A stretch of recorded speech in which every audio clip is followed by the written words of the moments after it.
Alors mes prévisions Scorpion pour 2024 avec une jolie image satellite prise sur Sky Night. Mais le plus important, c'est mes tableaux.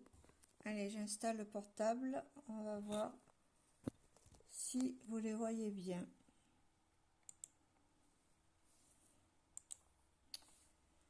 À peu près. Voilà. Allez, on y go. Alors, je vous ai fait des tableaux avec en jaune les aspects harmoniques, en rouge les aspects dissonants et en vert les aspects neutres. Alors là, Scorpion, vous voyez que Pluton va entrer en Scorpion pas en Scorpion, en Verseau pour plus de 15 ans. Et il est en rouge. Donc, il va falloir organiser l'avenir. Il va y avoir du changement, de l'innovation et de la remise en question concernant la maison 4, la famille et le foyer. Ensuite, Jupiter, là, est en Taureau jusqu'au 25 mai, dans la maison du relationnel, en maison 7, du couple. Tout ira bien si vous ne dépassez pas les limites, car là, Jupiter est en rouge, et Jupiter en rouge, vous exagérez. Le 21 avril aura lieu une conjonction Jupiter-Uranus qui arrive qu'une fois dans votre vie, et là, la modification sera radicale, surtout dans vos habitudes.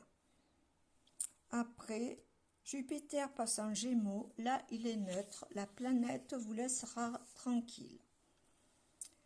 Ensuite, Neptune et Saturne sont en maison 5, en jaune très bénéfique. La maison 5, c'est la maison des sentiments, de l'amour, des enfants et de la création. Une prise de conscience et la préparation d'un projet avec les enfants qui ne se réalisera qu'en 2025, au moment où la conjonction aura lieu entre Neptune et Saturne. Après, je vais vous parler du nœud lunaire qui est en Bélier jusqu'en 2025. Le nœud lunaire, c'est votre porte du karma. Si vous voulez plus d'explications, allez sur ma vidéo des planètes. Donc, cette année, on vous demande de vous mettre en avant et de lâcher certaines dépendances, surtout à certaines personnes. Et Uranus est en rouge, donc la vie va vous provoquer des événements qui vont vous faire évoluer. Maintenant, je vais vous parler des planètes rapides. Je vous ai mis Mars, Vénus et Mercure. Vénus et Mercure, je ne vous le fais pas parce que c'est trop rébarbatif.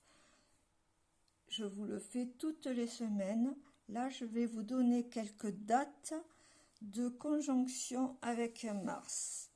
Alors, la première, vous avez Mars en Capricorne jusqu'au 13 février en maison 3. C'est la maison 3, c'est les frères, les sœurs, le mental, les déplacements. Elles seront favorisées. Et c'est aussi bon pour les démarches.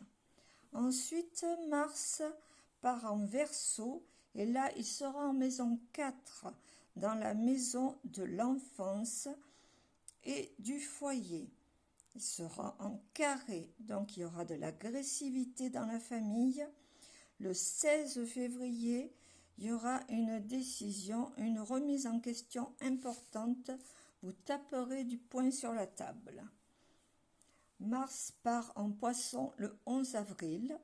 Encore une décision concernant la maison 5, la maison des enfants, des sentiments. Et le 29 avril, là, vous mettrez tout en œuvre pour réaliser ce projet avec les enfants dont je vous parlais. Mars part en Bélier le 18 mai en maison 6. c'est la maison du travail. Il sera en conjonction avec votre nœud lunaire. Donc là aussi, il y a une prise de décision, mais pour le travail.